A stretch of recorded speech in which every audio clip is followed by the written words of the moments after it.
السلام علیکم 10 MCQ series میں خوش آمدید۔ آئیے شروع کرتے ہیں آج کے لیکچر کو۔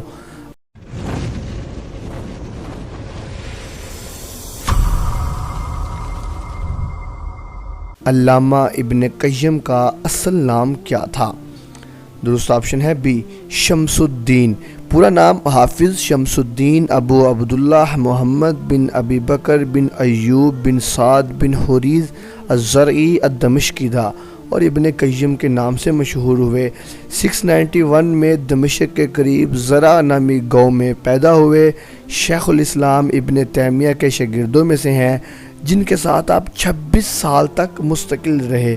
آپ کا تعلق امام احمد بن حنبل کی فقہ کے ساتھ تھا۔ خلیل احمد سہارنپوری شارح سنن ابی داؤد کب فوت ہوئے؟ درست آپشن ہے ڈی، 1927 میں۔ خلیل احمد سہارنپوری کی پیدائش جو ہے دسمبر 1852 میں ہوتی ہے اور 13 اکتوبر 1927 کو وفات پائی ہے۔ مسلم عالم دین دیوبندی مکتبہ فکر کے مشہور محدث تھے۔ سلسلہ نسب حضرت ابو ایوب انصاری پر ملتا ہے۔ رشید احمد گوہی کے مرید و خلیفہ تھے۔ مدینہ میں جنت البقیع کے قبرستان میں دفن ہے۔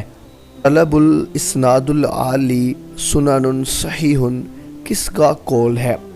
درست آپشن ہے بی، امام حاکم رحمہ اللہ کا قول ہے۔ الکمال فی اسماء الرجال کے مؤلف کون ہیں؟ درست آپشن ہے ڈی، حافظ عبد الغنی۔ الکمال فی اسماء الرجال حافظ عبد الغنی بن عبد الواحد المقدسی کی جرح و تعدیل پر سب سے پہلی کتاب ہے اور یہ 600 ہجری میں وفات پائی ہے۔ یہ دمشق کے رہنے والے تھے، حنبلی المسلک تھے۔ الکمال فی اسماء الرجال 4 جلدوں میں لکھی ہے۔ کتاب الفرائض کس صحابی نے مرتب کی؟ درست آپشن ہے اے، حضرت زید بن ثابت رضی اللہ عنہ نے۔ کس صحابی نے ایک حدیث کی خاطر ملک شام کا 1 مہینے کا سفر کیا؟ درست آپشن ہے سی، حضرت جابر بن عبداللہ رضی اللہ عنہ نے۔ امام بخاری نے صحیح بخاری کس کے کہنے پر تالیف کی؟ درست آپشن ہے اے، اسحاق بن راہوے۔ صحیح بخاری کا نام الجامع المسند الصحیح المختصر من امور رسول اللہ و سننہ و ایامہ ہے۔ 16 سال کے عرصے میں لکھی ہے۔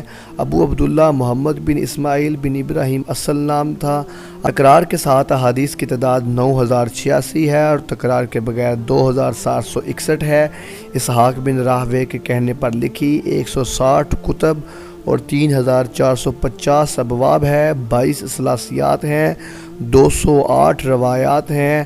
متکلم فی روایات کی تعداد 110 ہے اور 2 خارجی راویوں سے روایت لی ہے اور امام بخاری کے نزدیک حدیث معنعن میں ملاقات کا ہونا بہت ضروری ہے۔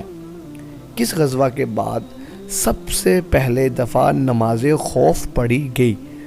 درست آپشن ہے سی، غزوہ ذات الرقاع کے بعد۔ جس کام یا کلام پر رسول کریم صلی اللہ علیہ وآلہ وسلم نے سکوت فرمایا ہو کیا کہلاتا ہے؟ درست آپشن ہے بی، تقریری حدیث۔ قولی حدیث کہتے ہیں نبی کے فرمان کو اور فعلی حدیث حضور اکرم کے افعال کو کہا جاتا ہے۔ قولی، فعلی اور تقریری یہ حدیث کی 3 ہی قسمیں ہیں۔ حدیث کا متضاد لفظ کون سا ہے؟ درست آپشن ہے ڈی، قدیم۔ اسی کے ساتھ ہی 10 MCQ سیریز کا اختتام ہوتا ہے۔ سماعتوں کا بہت شکریہ۔ اللہ